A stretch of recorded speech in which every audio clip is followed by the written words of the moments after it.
Então, continuando, a gente vai falar sobre a farmacologia do sistema digestório. Esse é o vídeo número 2. No vídeo número 1, a gente já começou a falar sobre a farmacologia do sistema digestório e a gente começou falando sobre os antiácidos e os gastroprotetores, tá?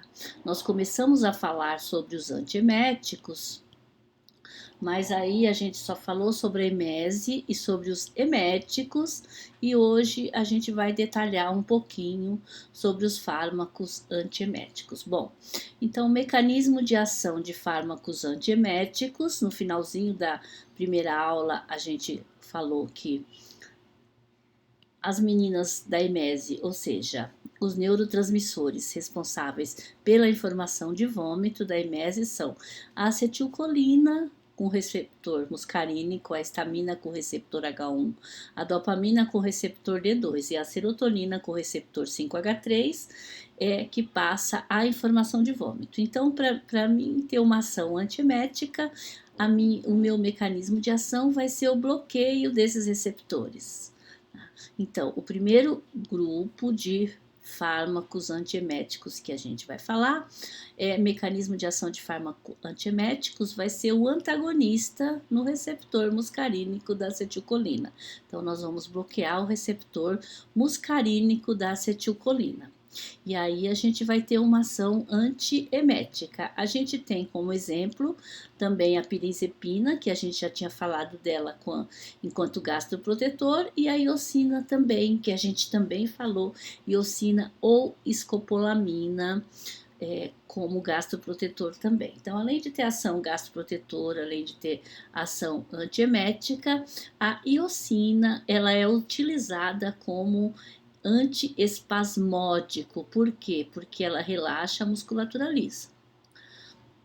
Efeitos colaterais importantes são os efeitos colaterais anticolinérgicos, xerostomia, sonolência, visão embaçada. A gente não vai falar muito dele porque a gente já andou falando anteriormente, não são também os antieméticos mais utilizados na prática clínica. Nós utilizamos bastante esse segundo grupo de antieméticos, que são antagonistas no receptor H1 da histamina. O bloqueio no receptor H1 da histamina, então nós temos aqui vários fármacos, vários exemplos, e o mais utilizado deles como antiemético é o dimenidrinato, associado à piridoxina, que é a vitamina B6. Então, dimenidrinato, mas a prometazina, a cinarizina, a ciclizina e a meclizina, todas elas têm ação antiemética. O dimenidrinato, ele é o de escolha na pediatria, representando na forma de gotas, comprimidos injetáveis e sempre associado à vitamina B6. Uma coisa que a gente tem que ter atenção é que no mercado a gente tem a ampolinha de 1 ml, que ela não é muito hidrossolúvel, então ela só pode ser administrada endovenosa se ela estiver bem diluída e bem lentamente. E a gente tem no comércio também pronto um dimenidrinato com glicose solúvel numa ampola de 10 ml para administração endovenosa. Efeitos colaterais importantes dos antihistamínicos H1, que entra nos antihistamínicos H1 de primeira geração, porque eles atravessam a barreira hematoencefálica, é a sonolência. E eles apresentam também ação anticolinérgica, já que bloqueiam também receptores muscarínicos, eles não são muito seletivos para receptor H1 da histamina. Lembrando da orientação, que a gente já falou aqui nas aulas anteriores, não exercer atividades que exijam atenção, pois pode causar sedação. Então, sempre que eu utilizo o antagonista no receptor H1 da histamina de primeira geração, como é o caso de todos esses que têm ação aqui, que eles atravessam a barreira e fazem ação lá no sistema nervoso central, é a sedação. Então, a gente falou do antagonista no receptor muscarínico, antagonista no receptor da histamina e um fármaco também muito utilizado como fármaco antiemético são os antagonistas nos receptores D2 da dopamina. A dopamina, ela apresenta 5 receptores, mas o D2 ele tem uma importância bastante grande, porque também é o receptor, a ação da dopamina nesse receptor também é responsável pelos sintomas psicóticos da esquizofrenia. Então, a maioria dos fármacos que são efetivos no tratamento da esquizofrenia, eles também bloqueiam o receptor D2 de dopamina. Por isso, a professora colocou aqui também alguns fármacos que vocês já viram anteriormente, que são utilizados como antipsicóticos, mas que também têm ação antiemética. Por quê? O bloqueio deste receptor, ele tem ação no sistema nervoso central, enquanto diminui a informação de vômito, tá? Então, nós temos aqui, sem ação antipsicótica, a metoclopramida, a gente tem a bromoprida, a domperidona e também, então, como eu já disse, os antipsicóticos, haloperidol, clorpromazina, periciazina, levomepromazina, são alguns exemplos. Os 3 primeiros desse grupo, ou seja, a metoclopramida, a bromoprida e a domperidona, eles também são chamados de pró-cinético. Por quê? Porque eles facilitam o movimento peristáltico, então é o movimento da digestão. Então, por conta disso, como eles facilitam o movimento da digestão, eles são chamados de pró-cinéticos, ou também eu posso dizer que eles são digestivos. O metoclopramida o metoclopramida muito utilizado também inibe o receptor H1 e o receptor muscarínico, apresentando então uma alta potência antiemética. É bastante utilizado, o nome comercial dele é o Plasil. Os antipsicóticos típicos que a gente citou apresentam um efeito colateral importante, que são os efeitos extrapiramidais, que são aqueles distúrbios de movimento, que pode levar a uma doença extremamente grave chamada de cinesia tardia, que é uma doença grave e irreversível. E existem várias publicações que associam também o uso contínuo do metoclopramida, principalmente em idoso, ao aparecimento da discinesia tardia, dos efeitos extrapiramidais e a discinesia tardia. Então, precisa utilizar com muito rigor no paciente idoso o metoclopramida. Quem fizer uso contínuo tem que tomar muito cuidado, porque realmente pode causar tanto os efeitos extrapiramidais como a discinesia tardia. Estes fármacos, que são chamados os digestivos ou procinéticos, eles também são utilizados para o tratamento de refluxo, porque eles facilitam o movimento da digestão. Um outro uso de todos esses fármacos antagonistas dos receptores D2 da dopamina é no tratamento do soluço. Lembrando sempre, soluço ele tem diversas etiologias. Então, a gente só trata o sintoma, a gente precisa saber a causa, mas as crises de soluço também são tratados com os medicamentos procinéticos, como a metoclopramida, ou com os antipsicóticos, como o haloperidol e a clorpromazina. Os antipsicóticos, eles só são utilizados como antieméticos quando o paciente ele não responde aos antieméticos sem ação antipsicótica, tá? Justamente por conta dos efeitos colaterais. Então, eles são utilizados, eles são um coringa, eles são utilizados quando os outros não fazem efeito. Então, vocês vão ver que, principalmente quem fizer estágio nos hospitais, vai ver do grande uso do metoclopramida dentro dos hospitais. Quem fizer estágio nas unidades vai ver as prescrições, principalmente da pediatria para refluxo, tanto de bromoprida como de domperidona, associado a um gastroprotetor.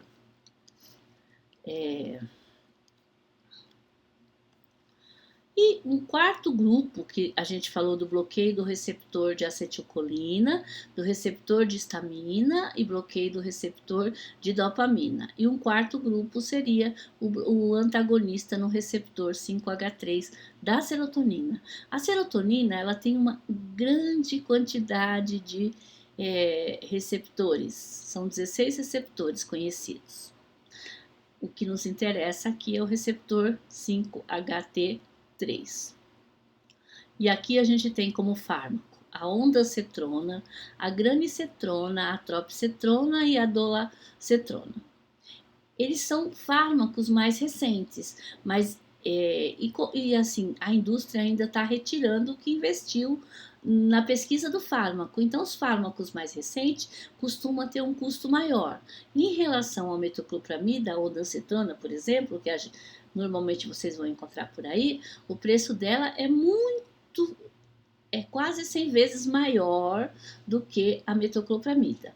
Por isso, a metoclopramida é muito mais utilizada do que a ondansetrona. Então, o que a gente faz? A gente deixa a ondansetrona para utilizar quando faz quimioterapia e também, às vezes, no pós-cirúrgico, que o paciente não responde à metoclopramida. Então, a gente deixa ele de reserva para usar nos casos em que os outros também antieméticos não funcionam. Eles têm boa potência, gente. Então, principalmente como adjuvante no tratamento da quimioterapia, ele é muito utilizado. Outros fármacos com ação antiemética. Basicamente, ninguém vai usar benzodiazepínico como antiemético, mas ele também tem uma ação antiemética. Eu dei como exemplo aqui o midazolam, mas poderia ser o diazepam, clonazepam, eles têm uma ação antiemética também. Os derivados da cannabis, da maconha, a gente tem aqui o dronabinol, que tem também uma ação antiemética. Inclusive, um dos primeiros usos que a medicina brasileira pensou em fazer uso medicinal da maconha foi para os pacientes de câncer, por conta da quimioterapia, porque aí ele tem essa ação antiemética e também ele tem a questão de abrir o apetite. Tá? Então, foi um dos primeiros discussões em relação ao uso medicinal da maconha. Os antidepressivos tricíclicos, eles também têm ação antiemética. Como exemplo, a gente colocou aqui a amitriptilina, mas também a gente tem outros antidepressivos tricíclicos que têm ação antiemética. E glicocorticoide, gente, glicocorticoide também em altas doses, principalmente, a gente vai ter ação antiemética. O exemplo aqui é de um glicocorticoide bastante potente, que é a dexametasona. Como o glicocorticoide também apresenta uma gama de efeitos colaterais, a gente vai deixar ele também para aqueles casos extremos. Então, a gente não vai fazer uso. Então, são outros fármacos com ação antiemética. Os antieméticos são muito úteis na terapêutica e são bastante utilizados. Como a professora disse, os antagonistas no receptor H1 como dimenhidrinato, antagonista no receptor D2 como o metoclopramida, antagonista no receptor 5H3 como a ondansetrona. Tá? Então, são fármacos bastante utilizados e que vocês vão encontrar no dia a dia de vocês trabalhando por aí. A gente encerrou antieméticos e a professora vai falar agora sobre um grupo de fármaco, na verdade, de um fármaco só. Antifiséticos, tem um nome bonito para falar que é um grupo de fármacos que vai tratar os gases intestinais, e também não é nada legal. Então, a gente tem no mercado um fármaco só, que é a dimeticona, que também pode ser chamada de simeticona.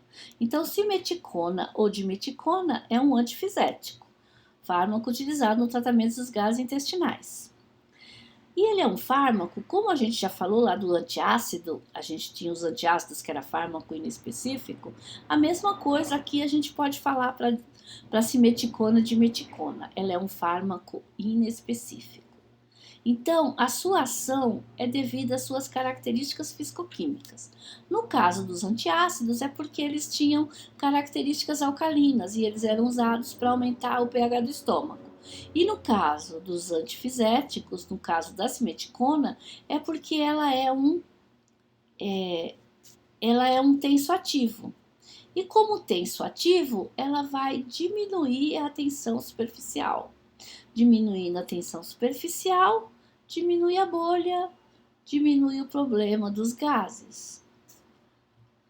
Mas, como ela é um tensoativo, às vezes também ela pode fazer bolhas pequenas. Por isso, a gente não usa mais dimeticona ou simeticone para as cólicas intestinais dos recém-nascidos. Tá? Então, nos RNs, como eles são pequenininhos, qualquer tipo de bolinha já vai piorar o quadro de cólica. Então, não se deve usar simeticona ou dimeticona no RN para tratar cólicas intestinais, a cólica do recém-nascido, porque ele pode provocar cólicas. Bom, antigamente o pessoal usava muito para isso. Aí descobriu isso, que ele pode dar cólica, piora o quadro. Então, por que a gente deixou no padrão? Tá? Ele está padronizado na rede da prefeitura, vocês devem ter dispensado quando estava nas unidades básicas, e vocês vão encontrar nos hospitais também a dimeticona ou simeticona. E ele é usado para quê? Ele continua sendo usado para os adultos, para as mulheres na maternidade. Então, na maternidade, a gente continua dispensando os antifiséticos. Depois do parto, a mulher tem problema com gases. Mas ele é utilizado também no preparo dos exames de imagem. Este fármaco, ele é de ação local, ele não é absorvido, a ação dele é no próprio intestino e depois ele é eliminado. Por conta disso, a gente apresenta poucos efeitos colaterais. Então, o que a gente poderia citar de efeito colateral dele? Tá? Como seria assim, diarreia, ou às vezes até essa questão da cólica. Tá? Então, são efeitos colaterais do trato gastrointestinal. Ele não tem muitos efeitos colaterais extras, tá? Justamente porque é um fármaco de uso local e não de ação local e não de ação sistêmica. Bom, então a gente falou de antiácido, a gente falou de gastroprotetores, a gente falou de antieméticos, a professora falou de antifiséticos e agora nós vamos começar um assunto não muito agradável, mas que precisa ser falado. São os laxativos ou catárticos. Então, laxativos ou catárticos são fármacos que auxiliam o trânsito intestinal de modo a facilitar o processo de evacuação.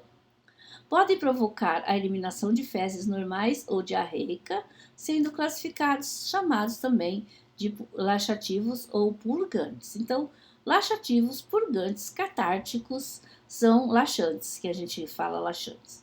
O uso desses medicamentos deve ser associado à medida que visam a correção da constipação intestinal, tais como o consumo de alimentos ricos em fibras e ingestão de muito líquido para que se possa verificar o aumento do peristaltismo.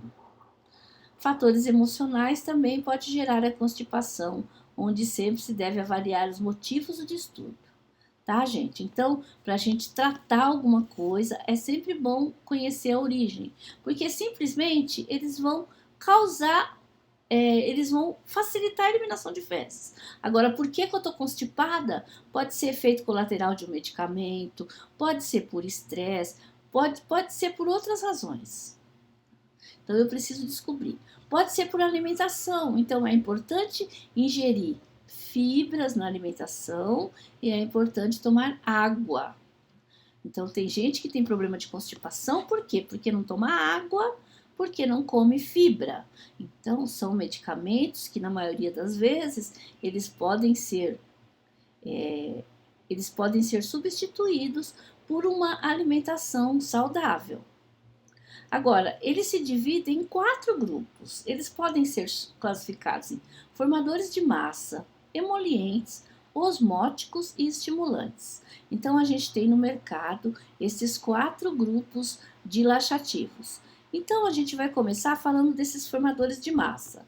Esses formadores de massa, eles podem muito bem serem substituídos por uma ingestão rica em fibras e muito líquido. Os catárticos formadores de massa. Então, aqui a gente tem a gelatina, né, agar-agar, goma de caraia, metilcelulose, semente de psyllium, que é o metamucil, que as pessoas usam muito.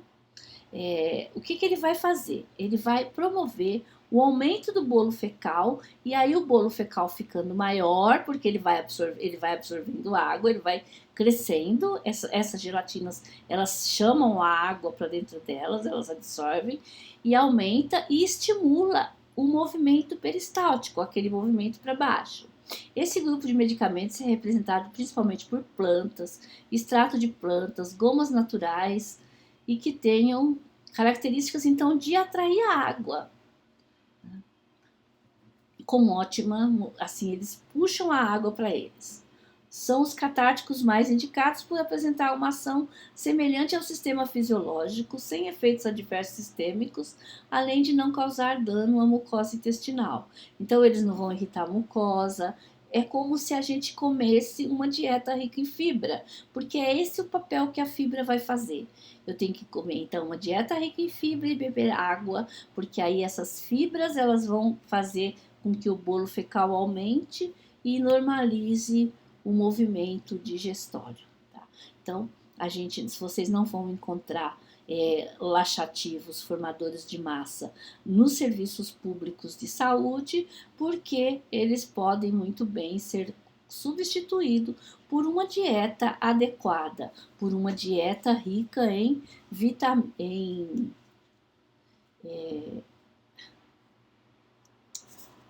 professora, por uma dieta rica em fibras e ingestão de água, desculpa. Certo?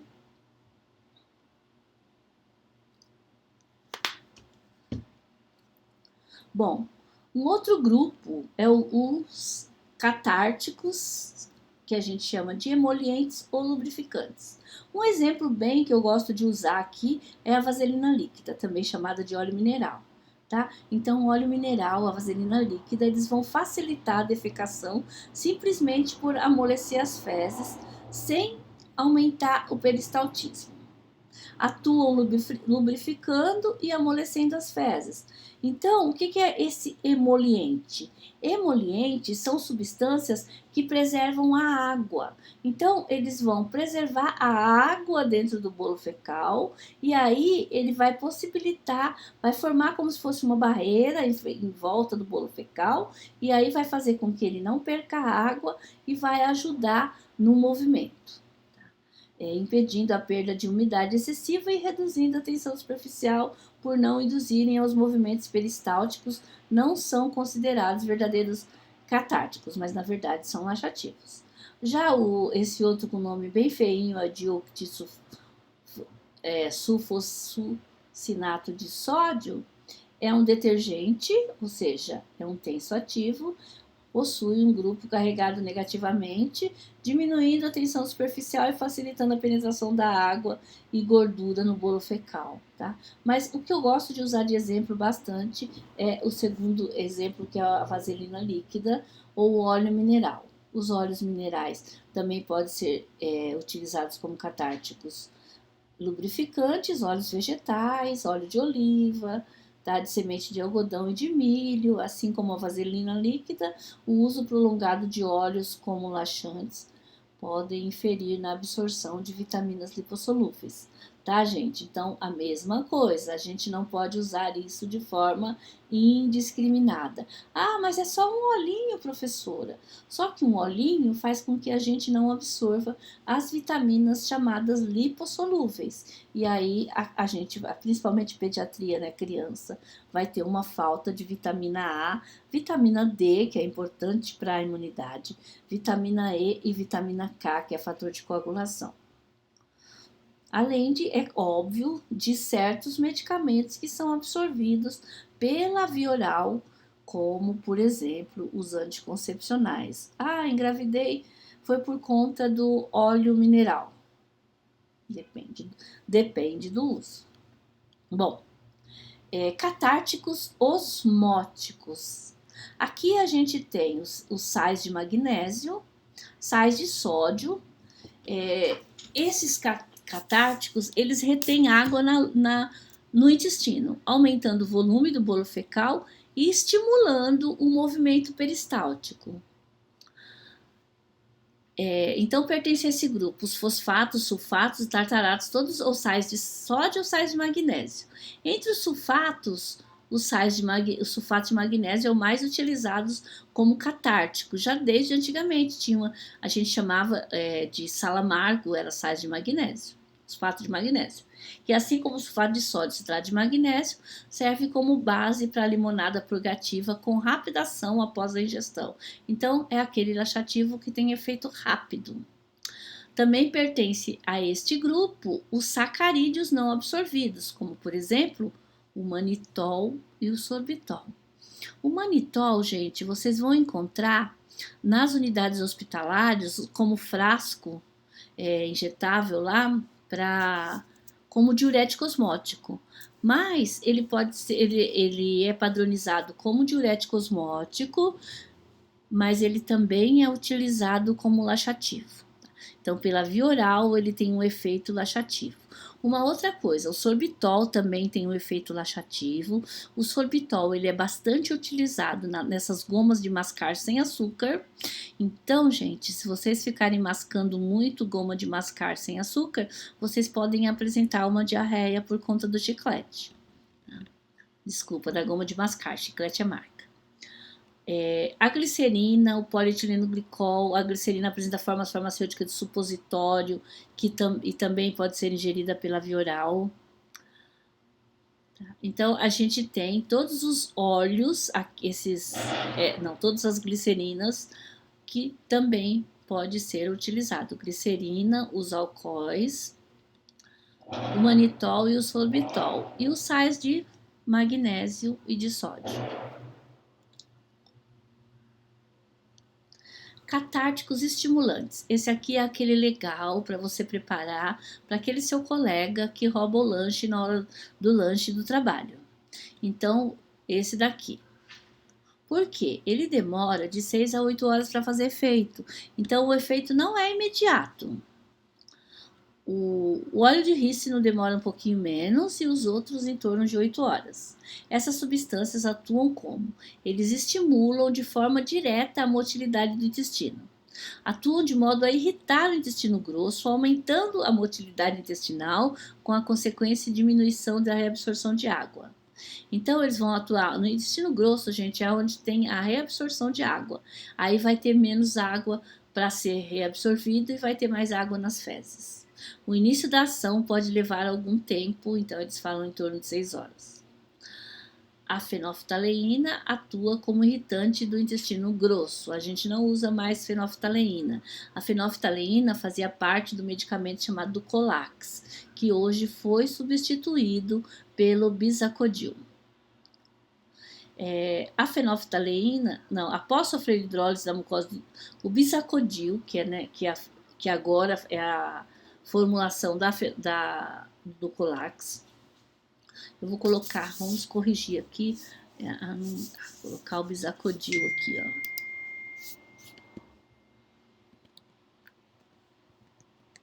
Bizacodil.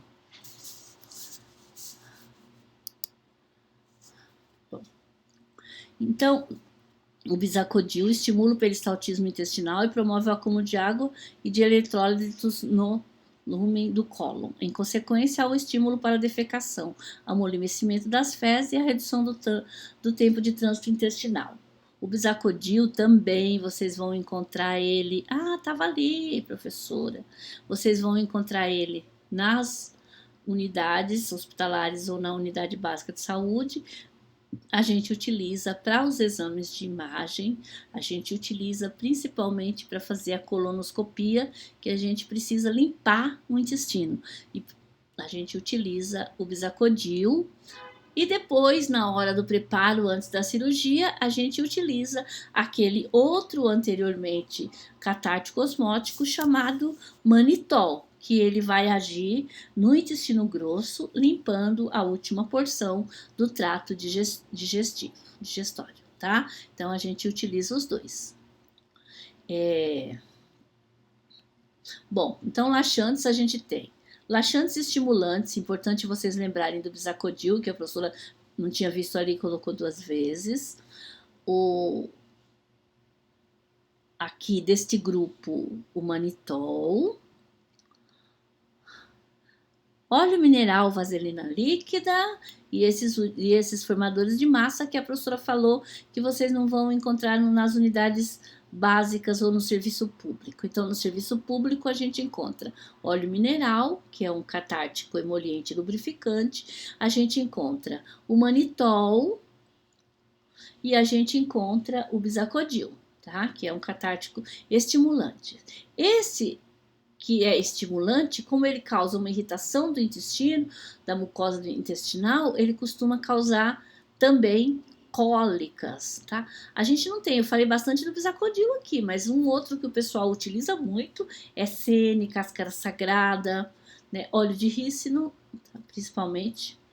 As pessoas ainda utilizam muito esses dois, como tá naquelas derivados de fitoterápico, tem gente que usa assim naquelas fórmulas ditas para emagrecimento, né? Usa bastante. Bom, e como a gente falou de laxantes, a gente vai falar dos efeitos contrários, são os antidiarreicos.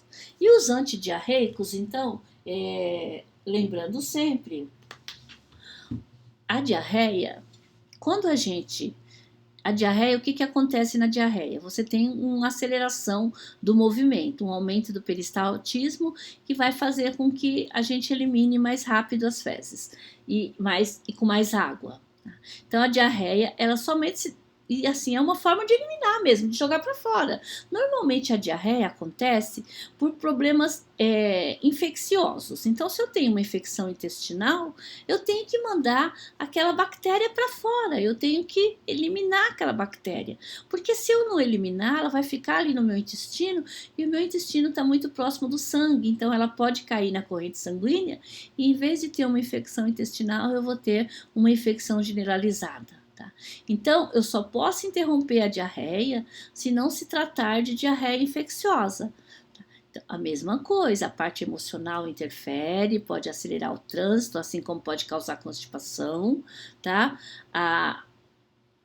Então, se eu tiver outras causas que causam a diarreia, eu posso até estar cortando, eu posso estar até usando medicamento para diarreia. Caso contrário, se for uma infecção, não, é proibido interromper diarreia, principalmente de criança. Tem gente que costuma usar aqueles medicamentos que eu brinco, que eu falo que parecem rolha, tipo folha de goiabeira, maisena, tá? Gente, em criança não deve ser utilizado. A maioria das diarreias das crianças são causadas por diarreia infecciosa.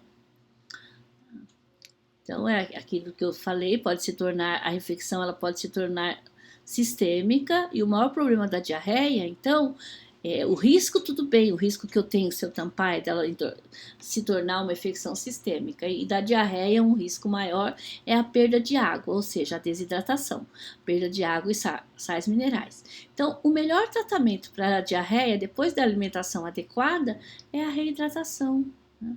Então, quando eu falo, gente, vocês não podem cortar a diarreia de criança, é verdade.